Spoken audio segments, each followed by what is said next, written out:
बंधु माने जदि आपणकर कर्कट राशि होइथाय तो आजिर एही भिडियोटी को स्किप न करी थरे मात्र शेष पर्यंत निश्चय देखंतु कारण आजिर एही भिडियोटी कर्कट राशि व्यक्ति विशेष मानक पई बहुत गुरुत्वपूर्ण अटे, बहुत ही खास अटे।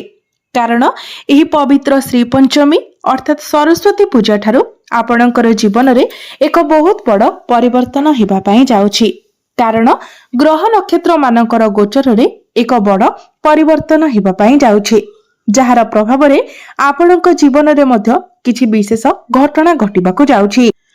किछि क्षेत्र रे आपणको शुभ फल मिलिबाकू जाउथिबा बेले किछि क्षेत्र रे आपणको सतर्कतार आवश्यकता रहिछि, प्रतिकारर आवश्यकता रहिछि।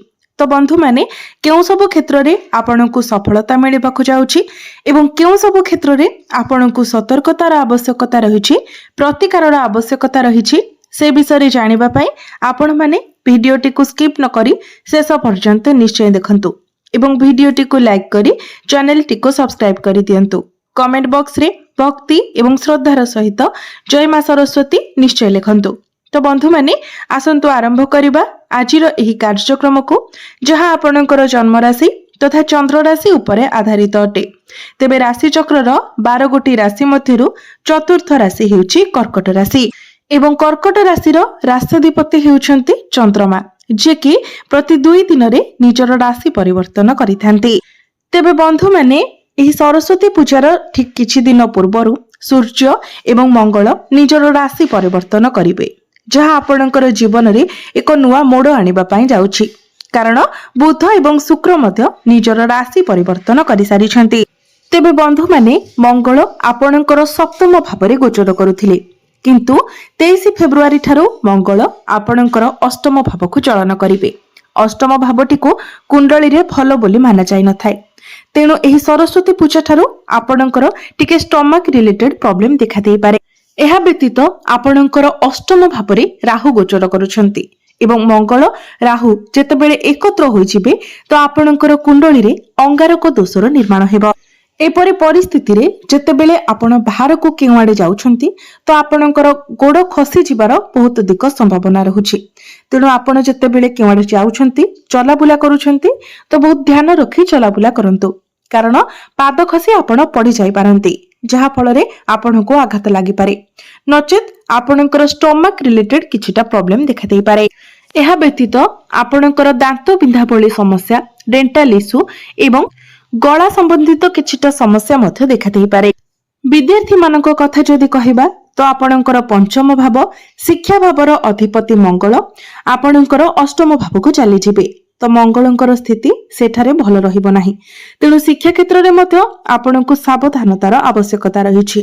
आपण अन्य मनस्क न होई निजर पाठ पढारे फोकस करबा उचित।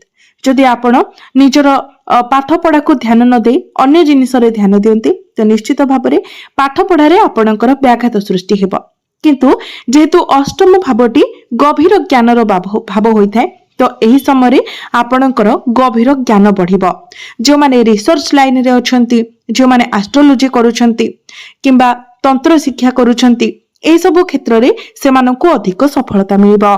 जदि एही सरस्वती पूजा परे आपणकर किछि एग्जाम रहुछि तो आपण कॉन्फिडेंट भावरे निजर पाठ पढ़ार प्रस्तुति करंतु, नचेत जदि आपण अन्यमनस्क हुंती किंबा पाठ पढ़ा को पछरे पकांती तो आपणकु समस्यार सम्मुखीन हेबाकू पड़ी पारे। प्रेम जीवन कथा जदि कहिबा तो आपणकर मंगल एवं शुक्र जेहेतु एकत्र रहिबे तेणु आपणक मध्यरे संपर्क बहुत भल रहिबो। किंतु शुक्रक सहित मंगल गोचर करुथिबा हेतु आपणकर टिके आपणकर पार्टनर टिके अन्य प्रति अट्रैक्शन बढ़ी पारे, तो सेथि प्रति आपण ध्यान देबा उचित। किंतु वैवाहिक जीवन आपणकर बहुत भल रहिबो, कारण आपणकर सप्तम भाव वैवाहिक जीवनर अधिपति शनि आपणकर नवम भावरे भाग्य भावरे गोचर करूछंती, जहा फल रे वैवाहिक जीवन आपणकर सुखमय रहिबो। पूर्वरु जदि आपणक मध्यरे कोनोसी डिस्टर्बेंस थिला तो से सब दूर होई जिवो। आपण दुई जण मिसी किछि बड़ डिसिजन नै पारंती, किछि बड़ प्लानिंग करि पारंती। आपणक जीवन साथींकर पर्सनल एवं प्रोफेशनल लाइफ रे मध्य आपण ग्रोथ देखिबा को पाइबे। से तांकर कैरियर रे किछि बड़ अचीवमेंट पाई पारंती, तांकर कोनोसी गोटिए बड़ इच्छा मध्य पूर्ण होई पारे। से निजर क्यारियर को नेकी किछि बड़ प्लानिंग करि पारंती किछि बड़ किछि आइडिया तांकर मुंड को आसीबो। भाग्य कथा जदि कहिबा तो आपणको आपणक भाग्यर सेतेटा सपोर्ट मिलिबो नाही जेहेतु आपणकर भाग्य भावर अधिपति देवगुरु बृहस्पति द्वादश भावरे गोचर करूछंती। द्वादश भावटी को कुंडली रे भल बोली माना जाय नथाय तो एठारे गुरुंकर स्थिति सेतेटा मजबूत रहु नाही। ଏହା ବ୍ୟତୀତ ଆପଣଙ୍କର ନବମ ଭାବରେ ଭାଗ୍ୟ ସ୍ଥାନରେ ଶନି ଗୋଚର କରୁଛନ୍ତି ଯେ କି ଆପଣଙ୍କର ଅଷ୍ଟମ ଭାବର ଅଧିପତି ଅଟନ୍ତି। ମୁଁ ପୂର୍ବରୁ ହିଁ ଆପଣଙ୍କୁ କହିସାରିଛି ଯେ ଅଷ୍ଟମ ଭାବଟିକୁ ମଧ୍ୟ କୁଣ୍ଡଳୀରେ ଭଲ ବୋଲି ମାନା ଯାଇ ନଥାଏ। ତ ଶନି ହେଉଛନ୍ତି ଏକ ପାପୀ ଗ୍ରହ, ତେଣୁ ଶନି ଯେହେତୁ ଆପଣଙ୍କର ଭାଗ୍ୟ ସ୍ଥାନରେ ଗୋଚର କରୁଛନ୍ତି ଏବଂ ଗୁରୁ ଦ୍ୱାଦଶ ଭାବରେ ଗୋଚର କରୁଛନ୍ତି ତ ଉଭୟ ଦିଗରୁ ଦେଖିଲେ ଭାଗ୍ୟ ଆପଣଙ୍କର କମଜୋର ରହୁଛି। भाग्य रे आपनको विलंब देखादेव अर्थात आपण जो भी कार्य करुछंती किछि बड़ कार्य करुछंती तो प्रत्येक कार्य रे आपनको बाधा विघ्नर सामना करबाको पड़िबो। भाग्य संबंधित आपण जहाँ भी निर्णय नेबे सेथिरे आपनको टिके समस्यार सम्मुखीन हेबाको पड़िबो। किंतु जेमिति ही गुरु आपणकर प्रथम भाव को चली आसीबे सेते बेले आपण आपणकर भाग्य रे उन्नति देखिबाको पाइबे। मई 2026 को गुरु आपणकर प्रथम भाव को चलन करिवे एवं आपणकर प्रथम भाव रे गुरु उच्चस्थ हो जिवे तो सेते बेले आपणकर भाग्य रे एक बहुत भल परिवर्तन आसीबो। तेणु आपण जो भी कार्य करूछंती सेथिरे टिके धैर्य रखंतु एवं धैर्यर सहित काम करंतु। तरबरिया भाव रे कोनोसी डिसिजन नियंतु नाही किबा कोनोसी स्टेप मध्य नियंतु नाही। क्यारियर कथा जदि कहिबा तो क्यारियर रे मध्य आपणको टिके स्ट्रगल करबाको पड़िबो कारण आपणकर दशम भाव आपणकर क्यारियर भावर अधिपति हेउछंती मंगल। मंगल पूर्वरु आपणकर सप्तम भावरे गोचर करुथिले बहुत भल स्थिति रे थिले किंतु एही सरस्वती पूजा ठारू मंगल आपणकर अष्टम भाव को आसी जिवे एवं अष्टम भावरे मंगल आपणको सेतेटा शुभ फल प्रदान करि परिबे नाही। तो एही सरस्वती पूजा परे आपणको आपणकर क्यारियर रे मध्य टिके स्ट्रगल करबाको पड़िबो। आपणकर विरोध रे किछि पॉलिटिक्स मध्य होई पारे तो आपण मने रखंतु आपण समस्त प्रकारर पॉलिटिक्स समस्त प्रकारर आर्गुमेंट ठारू दूरे रहंतु एवं केवल निज काम रे ही फोकस करंतु। बिजनेस किंतु एही सरस्वती पूजा ठारू आपणकर बहुत भल रहिबो। जदि आपण कम्युनिकेशन रिलेटेड किछि काम करूछंती मेडिकल लाइन ने किछि काम करूछंती कंस्ट्रक्शन रो काम करूछंती जदि आपण डॉक्टर अछंती कंसल्टिंग रो काम करूछंती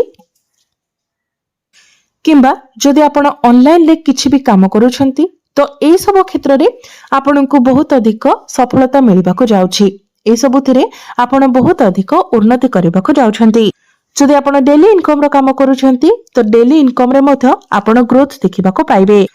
तो बंधु माने एबे आसंतु जानिबा किछि प्रतिकार विषय रे किछि उपाय विषय रे जे गुडी को करबा तरा आपनको अधिक मात्रा रे शुभ फल प्राप्ति हेबो एवं जहाँ सब अशुभत्व रहुछि सेगुड़िक मध्य खंडन होइजिबो। तो सेथि पई आपण प्रत्येक दिन आपणकर राष्ट्राधिपति चंद्रमांकर बीज मंत्र सूर्यास्त परे 108 थर जप करंतु। ओम श्राम श्रीम श्रोम सह चंद्रमस्य नमः एही मंत्र को आपण प्रत्येक दिन सूर्यास्त परे 108 थर जप करंतु। प्रत्येक दिन आपण हनुमान चालीसार पाठ करंतु एवं प्रत्येक दिन उदित सूर्य को आपण तंबा पात्र रे जलार्घ्य अर्पण करंतु। प्रत्येक दिन सकाळ समय आपण ओम नमः शिवाय मंत्र 108 थर जप करंतु एवं जदि आपनकु समय मिले आपण जदि पारिबे तो प्रत्येक दिन आदित्य हृदय स्तोत्रर पाठ करंतु आपणक पई बहुत भल रहिबो। तो बंधु माने आपणकर जीवन मंगलमय हेउ एहा ही ईश्वरक निकटरे मोर प्रार्थना। धन्यवाद।